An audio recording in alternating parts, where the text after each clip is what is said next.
Frederick Engels, The Peasant Question in France and Germany. Part 1, France. The rural population in which we can address ourselves consists of quite different parts, which vary greatly with the various regions. In the west of Germany, as in France and Belgium, there prevails the small-scale cultivations of small-holding peasants, the majority of whom own and the minority of whom rent their parcels of land. In the northwest, in Lower Saxony and Schleswig-Holstein, we have a preponderance of big and middle peasants who cannot do without male and female farm servants and even day laborers. The same is true of part of Bavaria. In Prussia east of the Elbe, and in Mecklenburg, we have the regions of big landed estates and large-scale cultivation with hinds, cotters, and day laborers, and in between small and middle peasants in relatively unimportant and steadily decreasing proportion. In central Germany, all of these forms of production and ownership are found mixed in various proportions, depending upon the locality, without the decided prevalence of any particular form over a large area.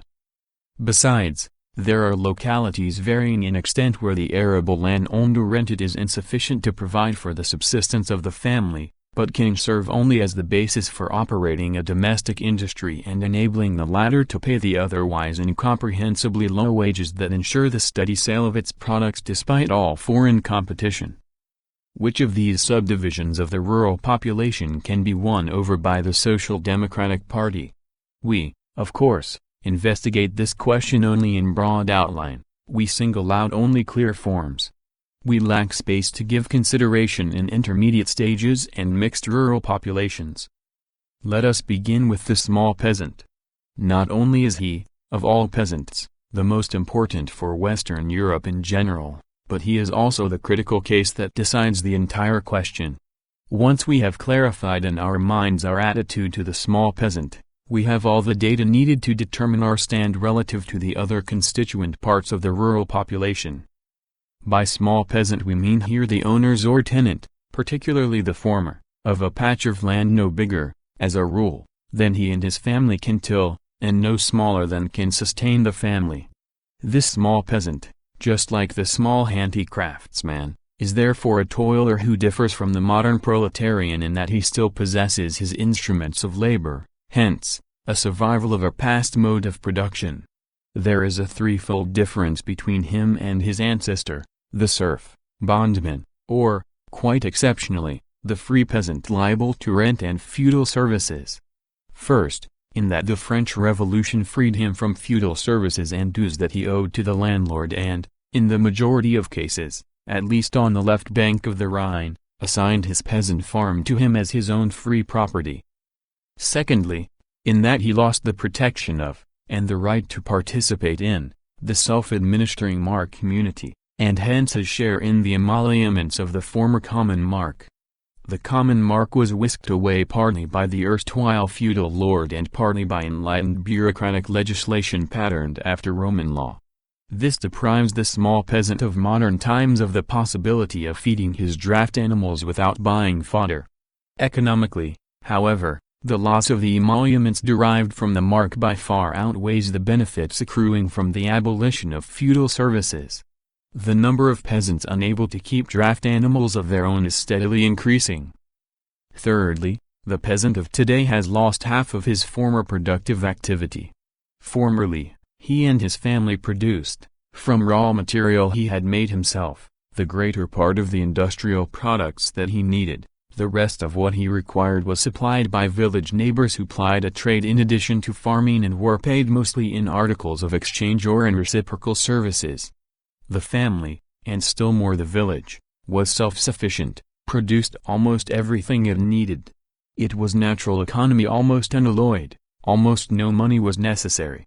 Capitalist production put an end to this by its money economy and large-scale industry. But if the mark emoluments represented one of the basic conditions of his existence, his industrial sideline was another. And thus the peasant sinks ever lower. Taxes, crop failures, divisions of inheritance and litigations drive one peasant after another into the arms of the usurer. The indebtedness becomes more and more general and steadily increases in amount in each case. In brief, our small peasant, like every other survival of a past mode of production, is hopelessly doomed. He is a future proletarian. As such, he ought to lend a ready ear in socialist propaganda. But he is prevented from doing so for the time being by his deep-rooted sense of property. The more difficult it is for him to defend his endangered patch of land, the more desperately he clings to it, the more he regards the social democrats, who speak of transferring landed property to the whole of society, as just as dangerous a foe as the usurer and lawyer. How is social democracy to overcome this prejudice? What can it offer to the doomed small peasant without becoming untrue to itself? Here we find a practical point of support in the agrarian program of the French socialists of the Marxian trend, a program which is the more noteworthy as it comes from the classical land of small peasant economy. The Marseille Congress of 1892 adopted the first agrarian program of the party. It demands for propertyless rural workers, that is to say, day laborers and hinds, minimum wages fixed by trade unions and community councils, rural trade courts consisting half of workers, prohibition of the sale of common lands, and the leasing of public domain lands to communities which are to rent all this land, whether owned by them or rented, to associations of propertyless families of farm laborers for common cultivation, on conditions that the employment of wage workers be prohibited and that the communities exercise control, old age and invalid pensions, to be defrayed by means of a special tax on big landed estates. For the small peasants, with special consideration for tenant farmers, purchase of machinery by the community to be leased at cost price to the peasants, the formation of peasant cooperatives for the purchase of manure, drain pipes, seed, etc., and for the sale of the produce, abolition of the real estate transfer tax if the value involved does not exceed 5,000 francs, arbitration commissions of the Irish pattern to reduce exorbitant rentals and compensate quitting tenant farmers and sharecroppers, métayers, for appreciation of the land due to them, repeal of Article 2102 of the Civil Code which allows a landlord to own the distrained crop, and the abolition of the right of creditors to levy on growing crops, exemption from levy and distraint of a definite amount of farm implements and of the crop, seed, manure, draught animals, in short, whatever is indispensable to the peasant for carrying on his business, revision of the general cadastre, which has long been out of date, and until such time a local revision in each community, lastly, free instruction in farming, and agricultural experimental stations. As we see, the demands made in the interests of the peasants, those made in the interests of the workers do not concern us here, for the time being, are not very far-reaching. Part of them has already been realized elsewhere. The tenants' arbitration courts followed the Irish prototype by express mention. Peasant cooperatives already exist in the Rhine provinces. The revision of the cadastre has been a constant pious wish of all liberals, and even bureaucrats, throughout Western Europe. The other points, too, could be carried into effect without any substantial impairment of the existing capitalist order. So much simply in characterization of the program. No reproach is intended, quite the contrary. The party did such a good business with this program among the peasants in the most diverse parts of France that, since appetite comes with eating, one felt constrained to suit it still more to their taste. It was felt, however, that this would be treading on dangerous ground. How was the peasant to be helped, not the peasant as a future proletarian, but as a present propertied peasant, without violating the basic principles of the general socialist program? In order to meet this objection, the new practical proposals were prefaced by a theoretical preamble, which seeks to prove that it is in keeping with the principles of socialism to protect small peasant property from destruction by the capitalist mode of production, although one is perfectly aware that this destruction is inevitable. Let us now examine more closely this preamble as well as the demands themselves, which were adopted by the Nantes Congress in September of this year. The preamble begins as follows. Whereas according to the terms of the general program of the party, producers can be free only insofar as they are in possession of the means of production.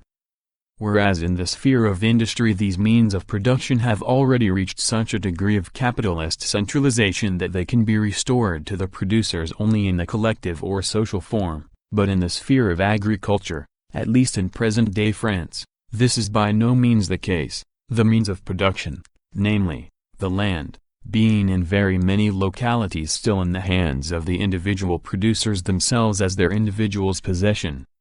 Whereas even if this state of affairs characterized by small-holding ownership is irretrievably doomed, a state fatalmente dissipator, still it is not for socialism to hasten its doom, as its task does not consist in separating property from labor but, on the contrary, in uniting both of these factors of all production by placing them in the same hands, factors the separation of which entails the servitude and poverty of the workers reduced to proletarians. Whereas, on the one hand, it is the duty of socialism to put the agricultural proletarians again in possession, collective or social in form, of the great domains after expropriating their present idle ownership, it is, on the other hand, unless its imperative duty to maintain the peasants themselves tilling their patches of land in possession of the same as against the fisc, the usurer, and the encroachments of the newly arisen big landowners. Whereas it is expedient to extend this protection also to the producers who as tenants or sharecroppers, métayers, cultivate the land owned by others and who, if they exploit day laborers, are to a certain extent compelled to do so because of the exploitation to which they themselves are subjected. Therefore the Workers' Party, which unlike the anarchists does not count on an increase and spread of poverty for the transformation of the social order but expects labor and society in general to be emancipated only by the organization and concerted efforts of the workers of both country and town, by their taking possession of the government and legislation, has adopted the following agrarian program in order thereby to bring together all the elements of rural production, all occupations which by virtue of various rights and titles utilize the national soil, to wage an identical struggle against the common for the feudality of land ownership. Now, for a closer examination of these varices.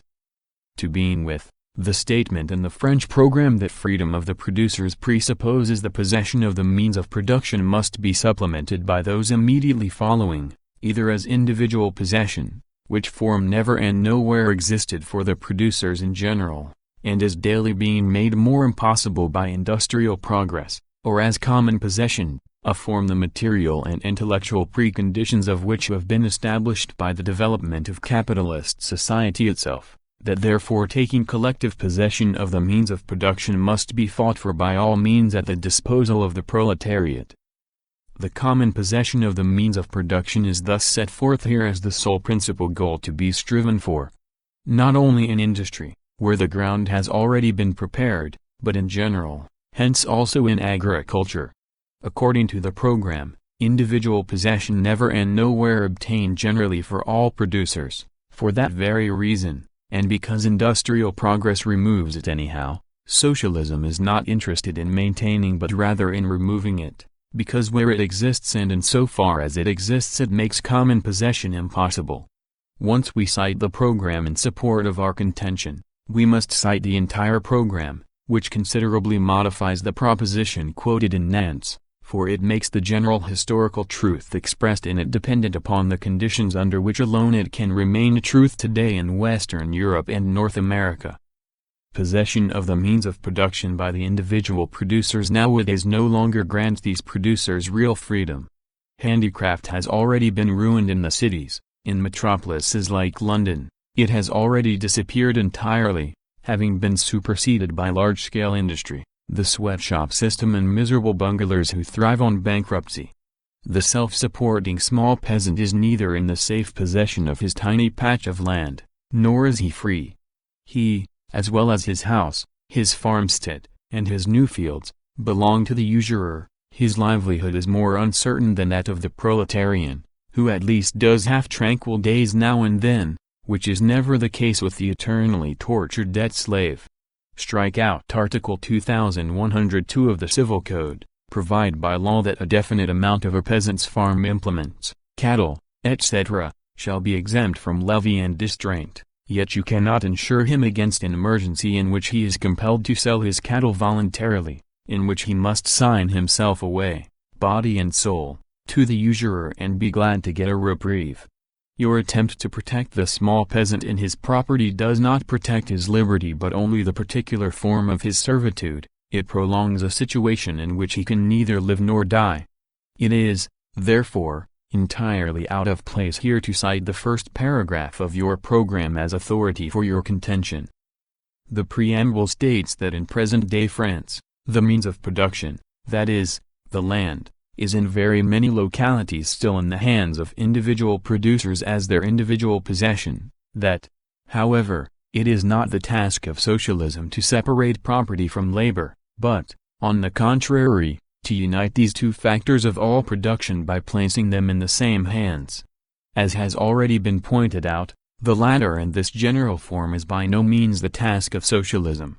Its task is, rather, only to transfer the means of production to the producers as their common possession. As soon as we lose sight of this, the above statement becomes directly misleading in that it implies that it is the mission of socialism to convert the present property of the small peasant in his fields into real property, that is to say, to convert the small tenant into an owner and the indebted owner into a debtless owner. Undoubtedly, socialism is interested to see that the false semblance of peasant property should disappear, but not in this manner. At any rate, we have now got so far that the preamble can straightforwardly declare it to be the duty of socialism, indeed, its imperative duty, to maintain the peasants themselves tilling their patches of land in possession of the same as against the fisc, the usurer and the encroachments of the newly arisen big landowners. The preamble thus imposes upon socialism the imperative duty to carry out something which it had declared to be impossible in the preceding paragraph.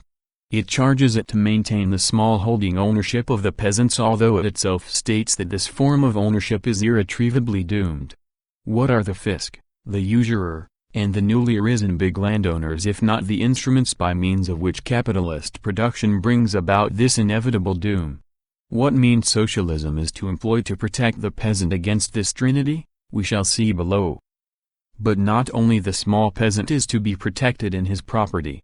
It is likewise expedient to extend this protection also to the producers who, as tenants or sharecroppers, metteurs, cultivate the land owned by others and who, if they exploit day laborers, are to a certain extent compelled to do so because of the exploitation to which they themselves are subjected. Here, we are entering upon ground that is passing strange. Socialism is particularly opposed to the exploitation of wage labor.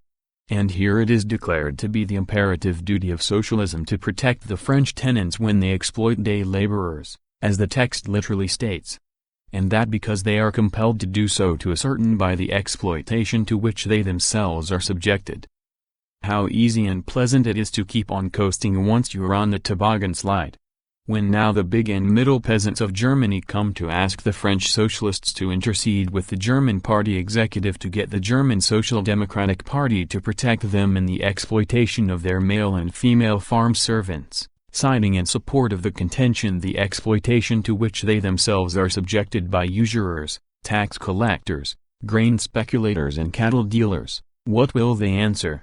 What guarantee have they that our agrarian big landlords will not send them Count Canets, as he also submitted a proposal like theirs, providing for a state monopoly of grain importation, and likewise ask for socialist protection of their exploitation of the rural workers, citing in support the exploitation to which they themselves are subjected by stock jobbers, money lender, and grain speculators. Let us say here, at the outset, that the intentions of our French friends are not as bad as one would suppose. The above sentence, we are told, is intended to cover only a quite special case, namely, the following: in northern France, just as in our sugar beet districts, land is leased to the peasants subject to the obligation to cultivate beets, on conditions which are extremely onerous. They must deliver the beets to a state factory at a price fixed by it, must put definite seed, use a fixed quantity of prescribed fertilizer, and on delivery are badly cheated into the bargain. We know all about this in Germany, as well. But, if this sort of peasant is to be taken under one's wing, this must be said openly and expressly. As the sentence reads now, in its unlimited general form, it is a direct violation not only of the French program, but also of the fundamental principle of socialism in general, and its authors will have no cause for complaint if this careless piece of editing is used against them in various quarters to their intention. Also capable of such misconstruction are the concluding words of the preamble, according to which it is the task of the Socialist Workers' Party to bring together all the elements of rural production, all occupations which, by virtue of various rights and titles, utilize the national soil, to wage an identical struggle against the common foe, the feudality of land ownership. I flatly deny that the Socialist Workers' Party of any country is charged with the task of taking into its fold, in addition to the rural proletarians and the small peasants, also the idle and big peasants, and perhaps even the tenants of the big estates, the capitalist cattle breeders and other capitalist exploiters of the national soil. To all of them, the feudality of land ownership may appear to be a common foe. On certain questions, we may make common cause with them and be able to fight side by side with them for definite aims. We can use in our party individuals from every class of society, but have no use whatever for any groups representing capitalist, middle bourgeois, or middle peasant interests. Here, too, what they mean is not as bad as it looks. The authors evidently never even gave all this a thought. But unfortunately they allowed themselves to be carried away by their zeal for generalization, and they must not be surprised if they are taken at their word. After the preamble come the newly adopted addenda to the program itself. They betray the same cursory editing as the preamble. The article providing that the communities must procure farming machinery and lease it at cost to the peasants is modified so as to provide that the communities are, in the first place, to receive state subsidies for this purpose, and, secondly, that the machinery is to be placed at the disposal of the small peasants gratis. This further concession will not be of much avail to the small peasants, whose fields and mode of production permit of but little use of machinery. Furthermore, substitution of a single progressive tax on all incomes upward of 3,000 francs for all existing direct and indirect taxes. A similar demand has been included for many years in almost every social democratic program. But that this demand is raised in the special interests of the small peasants is something new and shows only how little its real scope has been calculated. Take Great Britain. There the state budget amounts to £90 million, of which 13.5 to 14 million are accounted for by the income tax. The smaller part of the remaining 76 million is contributed by taxing business, post and telegraph charges, stamp tax, but by far the greater part of it by imposts on articles of mass consumption, by the constantly repeated clipping of small, imperceptible amounts totaling many millions from the incomes of all members of the population, but particularly of its poorer sections. In present-day society, it is scarcely possible to defray state expenditures in any other way. Suppose the whole 90 million are saddled in Great Britain on the incomes of £120 equals 3,000 francs and in excess thereof by the imposition of a progressive direct tax. The average annual accumulation, the annual increase of the aggregate national wealth, amounted in 1865 to 1875, according to Giffen, to £240 million. Let us assume it now equals 200 million annually. A tax burden of 90 million would consume almost one-third of the aggregate accumulation. In other words, no government except a socialist one can undertake any such thing. When the socialists are at the helm there will be things for them to carry into execution alongside of which that tax reform will figure as a mere, and quite insignificant, settlement for the moment, while altogether different prospects open up before the small peasants. One seems to realize that the peasant will have to wait rather long for this tax reform, so that in the meantime, the following prospect is held out to them. Abolition of taxes on land for all peasants living by their own labor, and reduction of these taxes on all mortgaged plots. The latter half of this demand can refer only to peasant farms too big to be operated by the family itself, hence, it is again a provision in favor of peasants who exploit day laborers. Again, hunting and fishing rights without restrictions other than such as may be necessary for the conservation of game and fish and the protection of growing crops. This sounds very popular, but the concluding part of the sentence wipes out the introductory part. How many rabbits, partridges, pikes, and carps are there even today per peasant family in all rural localities? Would you say more than would warrant giving each peasant just 1 day a year for free hunting and fishing? Lowering of the legal and conventional rate of interest. Hence, renewed usury laws, a renewed attempt to introduce a police measure that has always failed everywhere for the last 2,000 years. If a small peasant finds himself in a position where recourse to a usurer is the lesser evil to him, the usurer will always find ways and means of sucking him dry without falling foul of the usury laws. This measure could serve at most to soothe the small peasant, but he will derive no advantage from it. On the contrary, it makes it more difficult for him to obtain credit precisely when he needs it most. Medical service free of charge and medicines at cost price. This at any rate is not a measure for the special protection of the peasants. The German program goes further and demands that medicine too should be free of charge. Compensation for families of reservists called up for military duty for the duration of their service. This already exists, though most inadequately, in Germany and Austria, and is likewise no special peasant demand. Lowering of the transport charges for fertilizer and farm machinery and products is on the whole an effect in Germany, and mainly in the interest of the big landowners. Immediate preparatory work for the elaboration of a plan of public works for the amelioration of the soil and the development of agricultural production leaves everything in the realm of uncertitude and beautiful promises, and is also above all in the interest of the big landed estates.